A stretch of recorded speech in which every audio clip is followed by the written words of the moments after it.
하나님께서 우리에게 하신 말씀은 요한복음 11장 40절에 있는 말씀입니다. 하나님의 영광을 보는 노예, 하나님의 영광을 보는 노예라고 하는 제목으로 하나님 말씀 배워나길 원합니다. 사람은 세상을 살면서 세 번 운다고 하지요. 처음에 태어났을 때 응애해요 하고 우는 것이지요. 그 다음에 나를 낳아주시고 길러주신 사랑의 부모님이 돌아가셨을 때 우는 것입니다.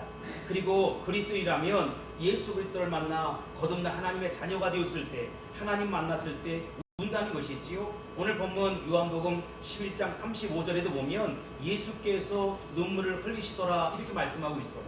현대어 성경에 보면 예수께서 눈물을 흘리셨습니다 라고 하는 이렇게 아주 짧은 말씀이 기록되어 있는데, 그 말씀에는 아주 영적인 깊은 진리가 내포되어 있다는 것입니다. 이 말씀은 우리 단어로는 세 단어로 번역되어 있지만 영어 성경에는 두 단어로 Jesus wept라고 되어 있어. 예수는 울었다. 이 주어와 동사 이 두 단어로만 구성되어 있어요. 신구약 66권 가운데 가장 짧은 구절이고 문장입니다.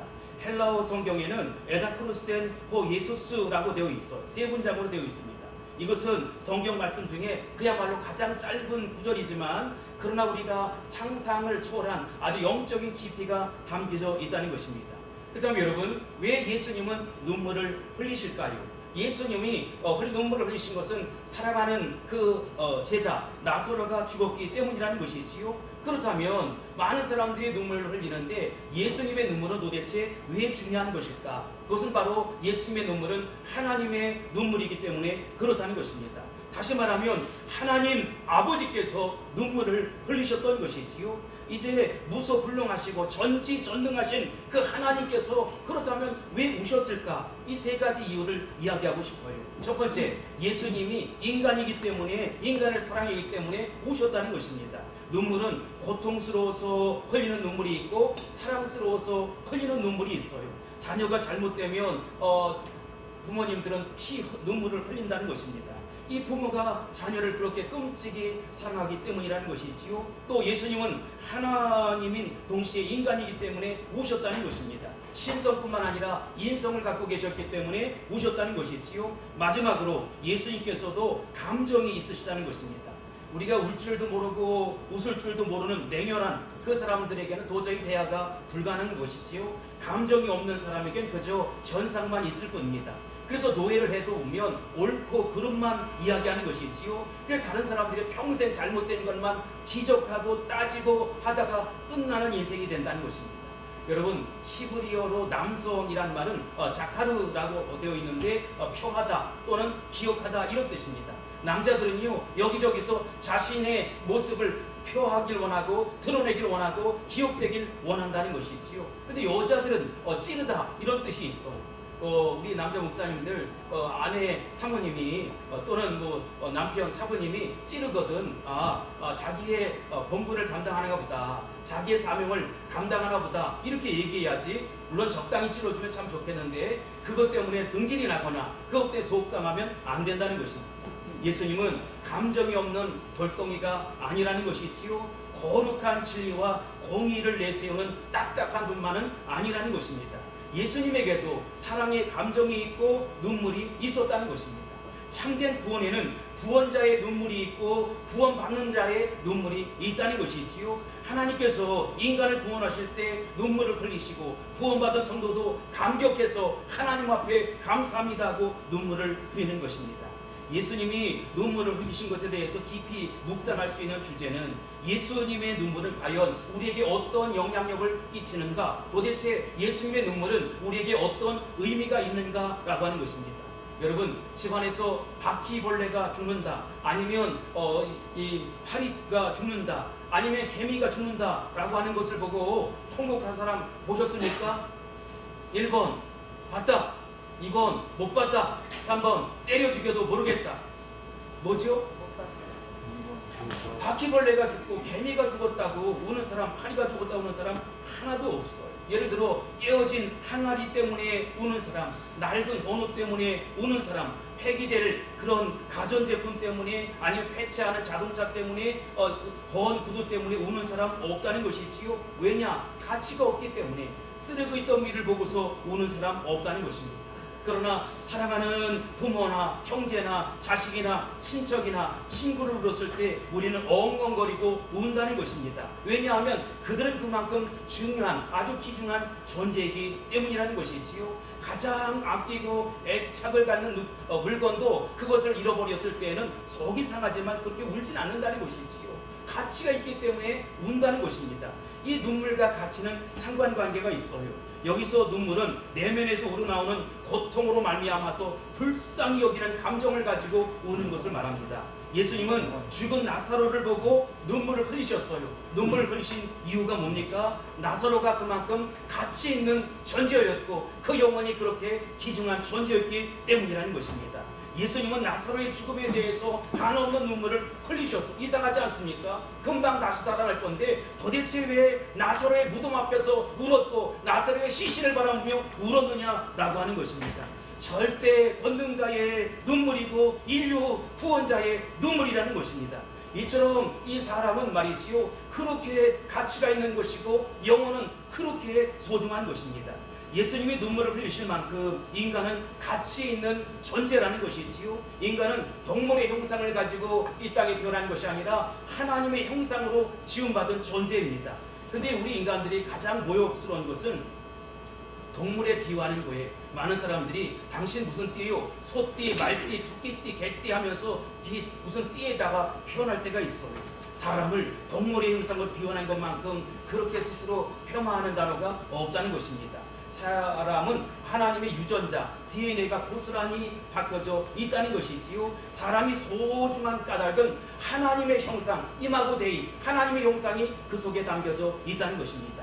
근데 종종 사람임에도 불구하고 사탄의 종로로 탈 때가 있고 마귀의 종로로 탈 때가 있다는 것입니다. 우리는 하나님의 자녀입니다. 우리는 하나님의 종들입니다.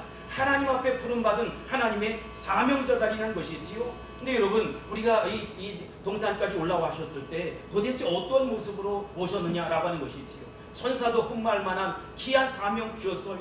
오묘하고 신비한 영적인 존재로 이 땅에서 귀한 사명 감당한다는 것이지요. 예수님이 눈물을 흘리실 정도로 귀한 존재들이라는 것입니다. 근데 우리는 많은 경우에 말이지요, 그것을 새까맣게 잃어버리고 그저 세상 사람들과 똑같은 삶을 살아가고 그저 세상 사람들과 방불한 삶을 살 때가 너무도 많이 있다라고 하는 것이지요. 도대체 성경은 우리를 어떤 존재로 이야기하는 것일까? 베드로전서 2장 9절 말씀 보겠습니다. 2장 9절 같이 띄워줄 수 있어요? 2장 9절입니다. 시작. 그러나 너희는 택하신 족속이요 왕같은 제사장들이요 거룩한 나라요 그의 소유가 된 백성이니 이는 너희를 어두운 데서 불러내요 그의 기이한 빛에 들어가게 하시니 아름다운 덕을 선포하게 하려 하심이라. 아멘. 여러분, 우리는 하나님의 택한 족속이라는 것입니다. 왕같은 제사장이라는 것입니다. 거룩한 나라요 그의 소유된 백성이라는 것이지요. 여러분, 우리는 내 뜻대로 살지 못해요. 나의 주인이 따로 있다는 것입니다. 생명 대신 우리 주님이 나의 주인이시고 나는 그의 소유가 된다는 것이지요. 너희를 어두운 데서 불러내요 그의 기이한 빛 가운데 들어가게 하셨고 우리로 하여금 아름다운 덕을 선포하기 위해서 이 땅에 세우셨다는 것입니다.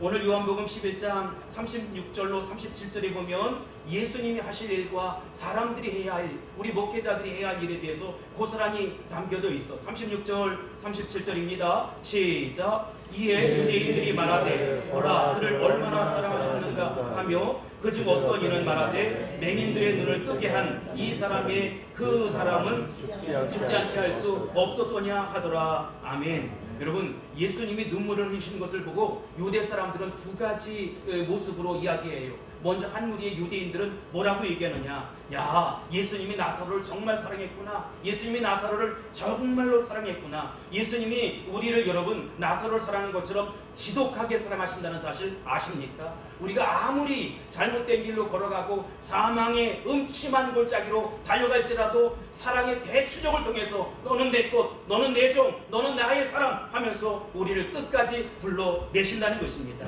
그러니까 여러분, 우리가 아프면 그분이 아파요. 우리가 슬프면 그분이 슬프다는 것입니다. 우리가 실패하면 그 실패 현장에서 우리 주님이 다시 일어나길 원하시고, 다시 회복되길 원하시고, 다시 복음 앞에 서서, 다시 말씀 앞에 서서, 다시 은혜 앞에 서서 살기를 소원하신다는 것입니다. 주위에 있는 사람들은 보시오, 그가 얼마나 나사로를 사랑했는가, 보시오, 우리 주님께서 여러분을 얼마나 사랑하는가 보시기 바랍니다. 다른 한 무리의 사람들은 눈먼 사람의 눈을 뜨게 하신 분이 이 사람 죽지 않게 하실 수도 있잖아. 근데 왜 나사로가 죽었지? 도대체 눈도 뜨게 하셨던 그 주님이 왜 나사로를 죽였을지? 라고 묻는 거예요. 이 나사로의 죽음에 예수님의 말이지요, 모습 가운데 서로 질문이 오가고 의문투성이의 모습이 시작됐다는 것입니다. 38절 보겠습니다. 시작. 이에 예수께서 다시 속으로 비통히 여기시며 무덤에 가시니 무덤이 굴이라 돌로 막았거늘. 아멘. 여러분, 예수님은 나사로의 죽음 앞에서 어떻게 여기셨대요? 비통히 여기셨다. 옛날 개역 한글 성경에는 뭐라고 기록되어 있습니까? 민망히 여기셨다. 여러분, 민망이란 단어, 비통이란 단어, 스테노라고 하는 이 단어는 몹시 슬퍼서 마음이 아프다는 거예요. 어느 정도 아프냐? 창자가 끊어지는 아픔을 가지고 그렇게 슬퍼하고 괴로워한다는 것이지요. 예수님의 거룩한 분노의 감정이 있는 것이고 창자가 끊어질 정도로 아파하시는 것입니다. 34절 보면 예수님 마리아와 함께 온 유대 사람들이 우는 것을 보고 또한 비통히 여기셨다는 거예요. 얼마나 고통스러우면 나사로의 무덤 앞에 함께 가자 말씀하시면서 창자가 끊어지는 아픔을 가지고 계셨다는 것입니다. 38절에서 나사로의 무덤 앞에 다시 비통히 하시지요. 예수님은 살아가는 친구 나사로의 죽음으로 몰아간 질병, 고통, 저주의 정면으로 도전하면서 거룩한 분노를 일으키고 거룩한 감정을 갖고 계신 것입니다. 심지어 창자가 끊어지는 아픔을 가지고 분통을 터뜨리는 것입니다. 사랑하는 목회자 여러분, 우리가 하나님께서 허락하신 목양의 현장에서 사역을 감당합니다. 만만치 않은 그 사역 속에서 넘어지기도 하고 쓰러지기도 하고 때때로는 무거운 짐을 나홀로 지고 견디다 못해 쓰러질 때가 있다는 것입니다. 그런데 여러분 기억하시기 바랍니다. 내가 울면 그분이 우신다는 것이지요. 내가 슬퍼하면 그분이 슬퍼하신다는 것입니다. 내가 실패해서 그만두겠다라고 이야기하면 안 되지, 안 돼. 이 사명 감당해야지. 너의 주인은 나다. 너를 부르신 분은 나다라고 말씀하신다는 것입니다. 내가 그 사명 감당하지 않을 때, 내가 그 사명을 뒤로 갈 때 우리 주님은 비통히 여기시는데 창자가 끊어지는 아픔을 가지고 거룩한 분노를 일으키신다는 것입니다. 우리는 가끔 사람들에게 분통을 터뜨립니다. 여러분, 그러나 사람에게 분통을 터뜨릴 것이 아니라 죄의 분통을 터뜨리고 죽음의 분통을 터뜨리고 사탄 마귀에게 분통을 터뜨려야 한다는 것입니다. 우리는 죄의 본질, 그 에센스를 알아야 한다는 것이지요. 그 죄 때문에 그가 그렇게 행동을 하는 것이고 그 죄 때문에 쓰러지고 넘어진 것이지, 결국은 여러분 우리 주님께서 나를 그렇게 만드신 것이 아니라는 것이지요. 여러분, 우리가 정기도회를 하면서 서로 갑론을박은 할 수 있지만 우리의 심령이 일어설 수 있게 되길 바랍니다. 성령께서 우리 마음을 주장하시고 다스리셔서 힘을 얻고 용기를 얻고 회복되고 돌아가는 정기도회가 될 수 있기를 바랍니다. 예수님은 우리를 향해 비통히 여기십니다. 실패 때문에 비통히 여기시고 아픔 때문에 민망히 여기신다는 것입니다. 질병에 대해서, 저주에 대해서, 죽음에 대해서 사역의 안타까운 모습으로 엎치락 뒤치락 하는 그 모습 때문에 안타까워서 통분하신다는 것입니다. 그리고 우리가 각종 악한 세력에 정말 쓰러지고 넘어질 때에도 비통히 여기신다는 것이지요. 그렇다면 우리가 해야 할 일이 있어요. 리스판서빌러티, 저는 영어 단어 가운데 리스판서빌러티라는 단어를 좋아합니다. 응답이란 말이에요. 여러분, 예수님이 우리를 그렇게 민망히 여기시고 비통히 여기신다면 우리도 악과 싸워 맞짱 떠야 하고 이겨야 하고 믿음으로 승리할 수 있어야 된다는 것입니다. 사망 권세를 깨뜨리시고 죽음을 이기신 그 주님이 나의 주님, 우리의 주님이라는 것이지요. 그분이 내 안에서 비통히 여기셔야 되겠습니까? 내 속에서 민망히 여기셔야 되겠습니까? 창자가 끊어지는 아픔을 가지고 너 일어서야 돼. 너 회복돼야 돼. 다시 복음 앞에 서야 돼. 다시 사명 앞에 서야 돼. 다시 은혜 앞에 서야 돼. 라고 그렇게 하셔야 되겠느냐는 것이지요. 다시 우리의 믿음이 회복되길 바라고 사명에 다시 일어설 수 있게 되길 바라고 십자가 복음 앞에 달려갈 수 있는 저와 여러분이 다 될 수 있기를 예수님의 이름으로 축원합니다. 예수님과 사람들이 함께 나사로의 무덤 앞에 도착해 보니까 크고 무거운 돌이 다 이렇게 가로막고 있는 거예요. 무덤의 문을 막고 있었다는 것이지요. 11장 39절입니다. 시작. 예수께서 이르시되 돌을 옮겨 놓으라 하시니 그 죽은 자의 누이 마르다가 이르되 주여 죽은 지가 나흘이 되었음에 벌써 냄새가 나나이다. 아멘. 여러분, 이 말씀과 관련해서 아주 재미있는 두 가지 사실이 있어요. 첫 번째, 예수님이 죽음과 직면하러 나사로 무덤으로 갔는데 영적인 장애물을 만나게 되었다라고 하는 것입니다. 예수님은 이 영적인 장애물을 직접 치우지 않으세요. 사람들로 하여금 이 장애물을 제거하라는 것입니다. 돌을 옮기라는 것입니다. 돌을 옮기라고 명령하는 것입니다. 그리고 사람들에게 나사로를 살리라고 명령하지 않고 그분이 하실 친히 명령해서 살리셨어요. 여기서 우리는 예수님이 하시는 사역과 우리 인간, 우리 목회자들이 하는 사역이 다름을 알 수가 있어요. 예수님 무덤 앞에 놓여있는 무거운 돌을 제거해라 라고 명령하시잖아요. 우리는 이 사역 앞에 여러분 우리에게 귀한 사역이 감당되어 있어 몇몇 성도들을 맡겨주기도 하고 저 엄청난 성도들을 맡겨주기도 해요. 여러분 그 사람들을 볼 것이 아니라 내 속에서 역사하시는 주님을 의지할 수 있어야 되고 나의 능력이나 나의 한계를 바라볼 것이 아니라 우리 주님은 무소부지하시고 전지전능하시다는 사실을 기억하시기 바랍니다. 나의 하나님, 우리를 부르신 하나님은 만왕의 왕이 되시고 만주의 주가 되시는 분입니다. 엘사다이 하나님, 능력의 하나님이 바로 나의 하나님, 우리의 하나님이라는 것이지요.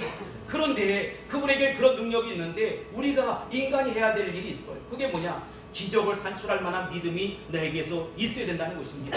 주여, 내가 섬기는 교회가 부흥되길 원합니다. 내가 섬기는 교회가 부흥되길 원합니다. 기도만 하면서 하면 되는 것이 아니라 우리가 이 생명의 복음, 십자가의 복음을 들고 나가야 한다는 것이지요. 리스폰서빌리티, 응답하는 삶을 살아갈 때 하나님은 놀라운 기적을 우리 삶 속에 기적이 상식되도록 만들어 주신다는 것입니다. 두 번째, 마르다의 말이 있어요. 예수님이 무덤의 문을 막고 있는 돌을 옮겨놓으라 명령하자 그는 걱정을 하는 거예요. 왜냐하면 자기 오라비 나사로가 무덤이 있은 지 사흘이나 지났다는 거예요. 벌써 악취가 나고 중도 고대 근동 지방의 말이지 얼마나 덥습니까? 주님이 도대체 왜 저러시지 라고 하는 것이지.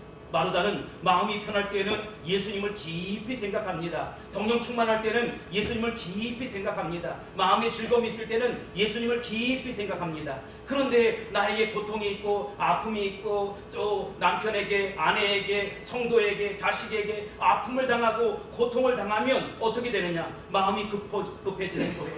말씀이 하나도 떠오르지 않는 거예요. 하나님 마음이 하나도 생각나지 않는 거예요.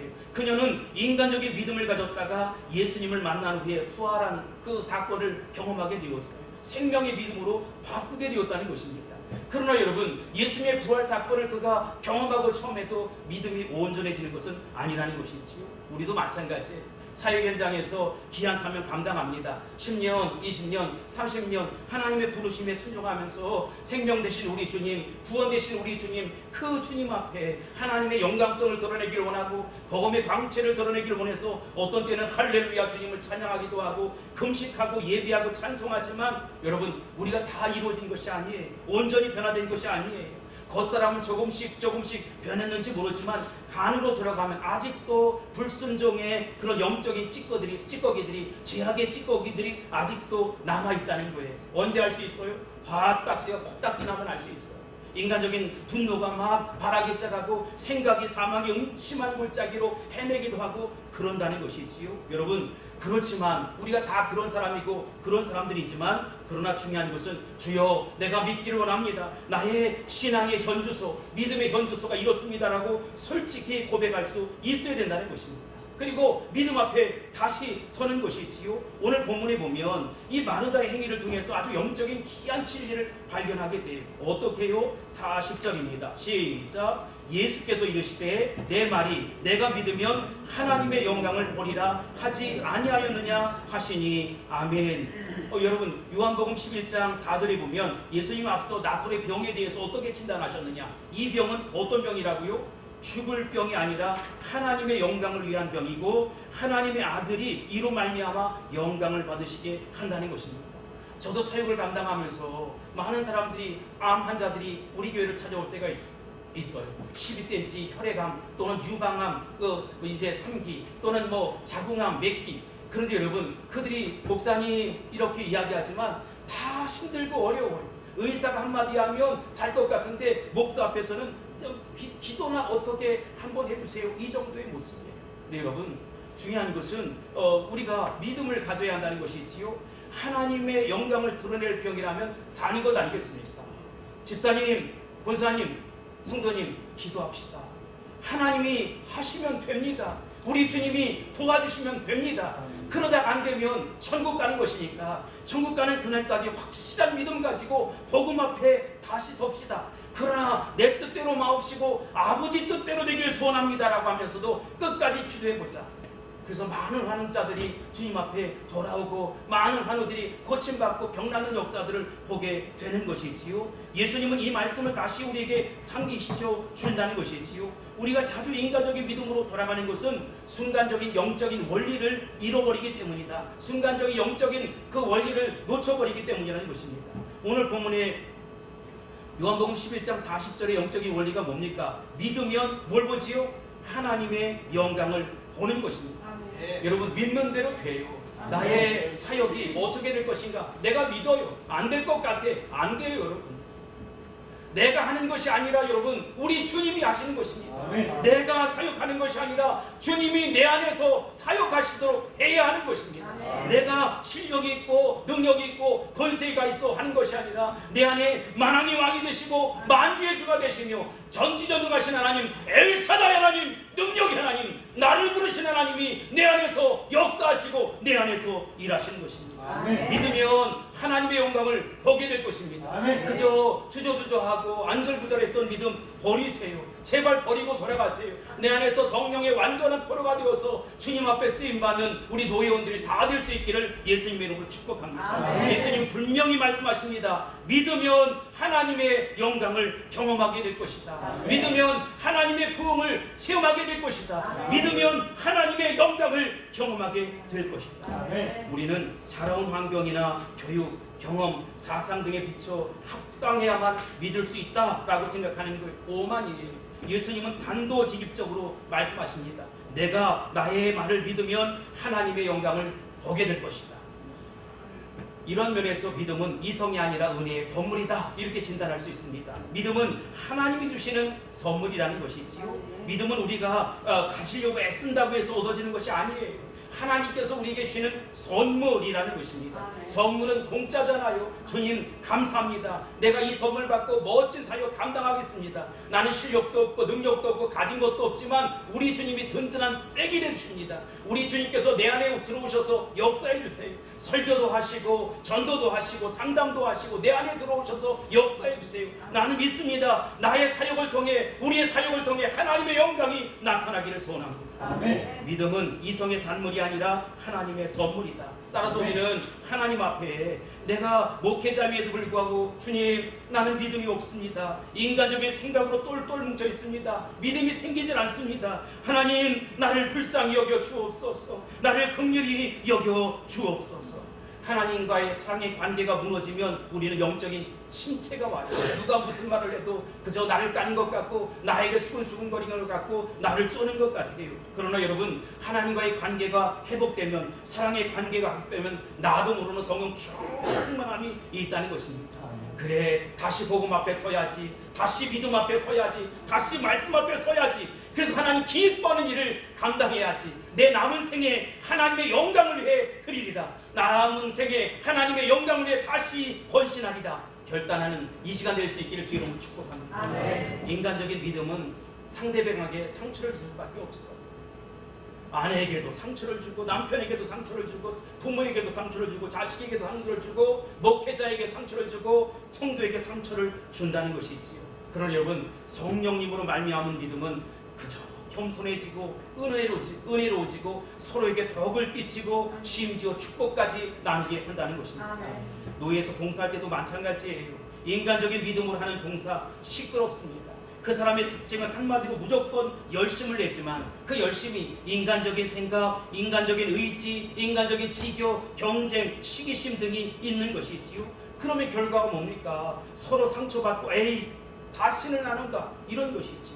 그래서 우리가 생명을 잃어버리고 활력을 잃어버리고 항상 피곤한 것이지요. 하나님께 겸손히 간구해 얻은 은혜의 믿음은 모든 사람들에게 기적을 산출할 만한 믿음을 나누어주는 거예요. 믿음을 유통하는 거예요. 그래서 축복의 통로가 되는 것입니다. 아멘. 우리가 가진 믿음이 하나님 주신 선물이다, 은혜이다 확신하는 이 시간 될 수 있길 바랍니다. 아멘. 마르다는 인간적인 믿음으로 흐르다가 예수님 말씀을 듣는 순간 아니지 하고 영적인 믿음으로 돌아왔어요. 여러분 저보다 더 출중하시고 잘난 것 제가 잘 알아요. 근데 여러분 인간적인 믿음이 아니라 정말로 영적인 믿음, 말씀 안의 믿음, 정말 은혜 안의 믿음으로 살아갈 수 있게 되길 바랍니다. 아멘. 성령 충만한 사람과 그렇지 않은 사람의 차이점이 있어요. 성령 충만한 사람도 어려움을 당하고 성질이 나기도 하고 화딱지가 콧딱지가 나기도 하고 그런 것이지요. 성령 안 충만한 사람은 늘 화로 살고. 근데 여러분 성령 충만한 사람은 금방 깨닫는 것이지요. 금방 깨달아서 이러면 안 되지 하고 돌아오는 거예요. 저는 말씀을 우리 성도들이 가르칠 때 그렇게 얘기합니다. 모르는 사람들이 말씀을 들으면 첫 번째 정보가 된다. 그런데 그 정보가 자꾸 쌓이고 쌓이다 보면 그것이 피가 되고 살이 되고 약이 되고 결국은 구원의 은혜가 되고 그것이 능력의 말씀이 된다. 우리도 말씀을 자꾸 전하면서 우리가 그것이 정보로만 어떻게 말씀을 전할까가 아니라 이것이 생명 되신 우리 주님께서 나에게 던져진 말씀이라고 꼭 붙잡고 능력의 오른손으로 붙드시는 그 주님 앞에 존귀의 쓰임받는 저와 여러분이 될 수 있길 바랍니다. 아멘. 여기 41절에 보면 시작. 돌을 옮겨 놓으니 예수께서 눈을 들어 우러러보시고 이르시되 아버지요 내 말을 들으신 것을 감사하나이다. 아멘. 믿음이란 자기 수정이고 믿음이란 자기 결단이고 믿음이란 자기 행동이라는 것입니다. 믿음을 가리켜서 3인칭으로 이야기하는 사람들이 있어요. 이거는 나라가 해야 할 일이야, 대통령이 해야 할 일이야, 성도들이 해야 할 일이야, 한국교회가 해야 할 일이야. 2인칭으로 얘기하는 사람이 있어요. 우리 가정에서 해야지, 아버지가 해야지, 장로님이 해야지, 권사님이 해야지, 집사님이 해야지, 누구누구가 해야지. 아니요 여러분, 믿음은 1인칭이에요. 내가 하나님 앞에 나를 수정하는 것이고 나를 돌아보는 것이고 나를 결단하는 것이고 내 행동을 고쳐먹는 것입니다. 사람들이 나사로의 무덤문을 막고 있던 돌을 옮기자 예수님은 하늘을 우러러 중보하셨어요. 기도하셨어요. 아버지요 아버지께서 내 말을 들어주신 것을 감사드립니다. 아버지요 아버지께서 내 말을 들어주신 것을 감사합니다. 우리는 여기서 기적이 일어나기 전에 예수님의 기도가 있었다는 사실을 알게 돼요. 여러분 믿음의 기도가 있는 것이지요. 감사의 기도가 있는 것입니다. 햇빛 보고 감사하면 뭐 더 큰 의의 태양이신 우리 주님 주신다고 했잖아요.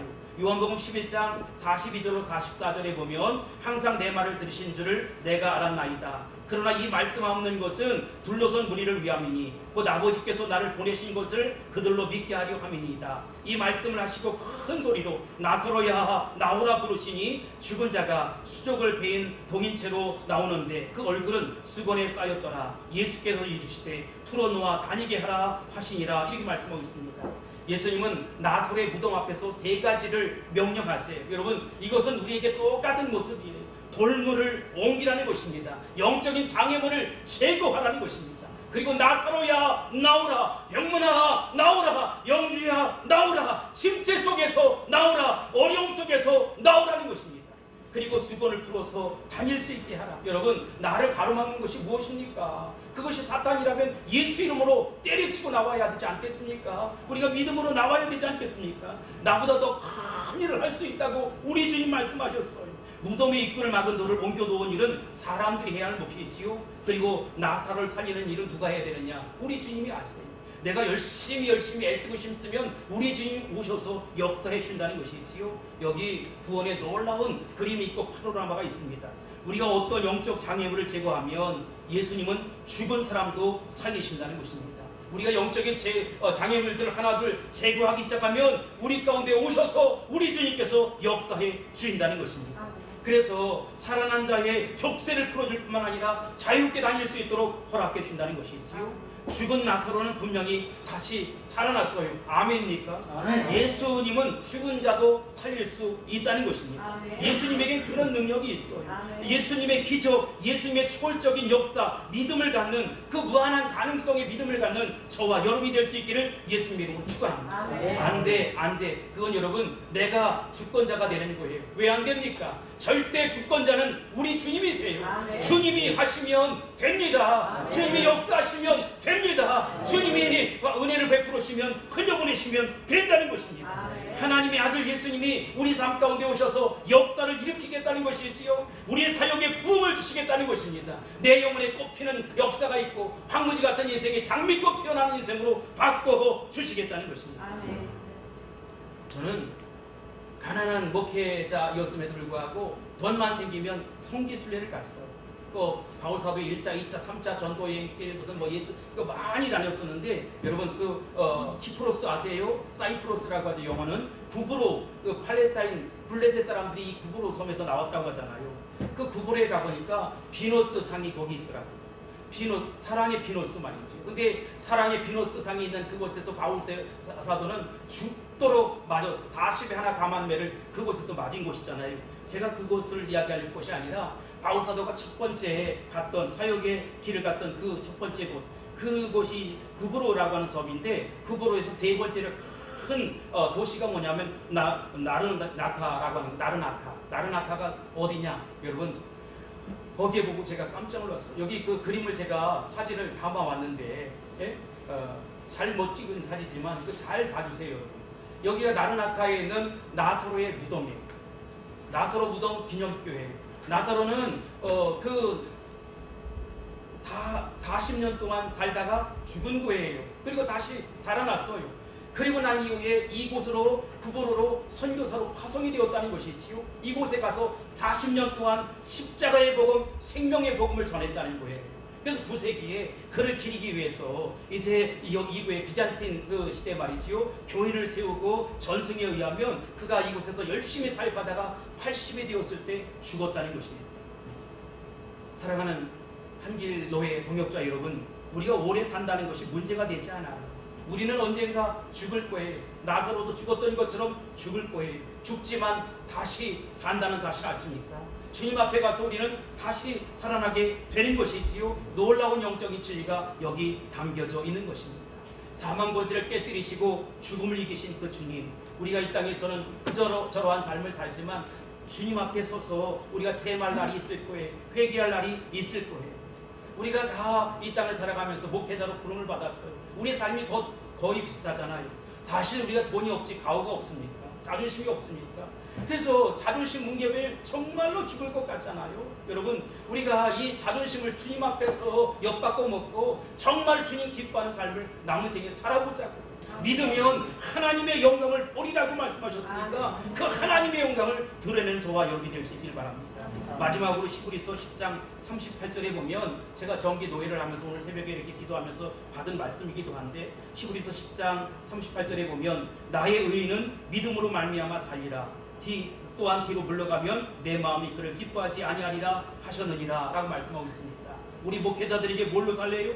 믿음으로 살라는 것입니다. 성도들에게만 믿음을 요구할 것이 아니라 사랑하는 동역자 여러분, 믿음으로 살아갈 수 있게 되길 바랍니다. 아멘. 뒤로 물러가면, 침체에 빠지면, 침륜에 빠지면 우리 주님이 내 마음이 너를 기뻐하지 않는다고 말씀하고 있어요. 이제 우리는 다시 복음 앞에 서야 합니다. 복음은 1인칭이에요. 나라와 민족이 해야 할 일도 아니고 한국교회가 할 일도 아니고 또 우리 교회 성도들이 해야 할 일이 아니라 내가 주님 앞에 살아나야 한다는 것이지. 정말로 내가 다시 복음 앞에 서고 믿음 앞에 서고 말씀 앞에 서서 은혜로운 목회자가 될 수 있길 바라고 하나님의 능력을 끌어내리는 저와 여러분이 다 될 수 있기를 예수님의 이름으로 축원합니다. 그래서 우리 마음이 예수 심장으로 가득 찰 수 있길 바라고 우리가 섬기는 교회가 그 예수님의 마음속에 있는 그 교회, 예수님의 중심 속에 있는 그 교회, 말씀 속에 있는 그 교회로 아름답게 세워져 갈 수 있게 되기를 주의 이름으로 축복합니다. 아멘. 이제는 우리가 그러한 삶을 살아갈 때입니다.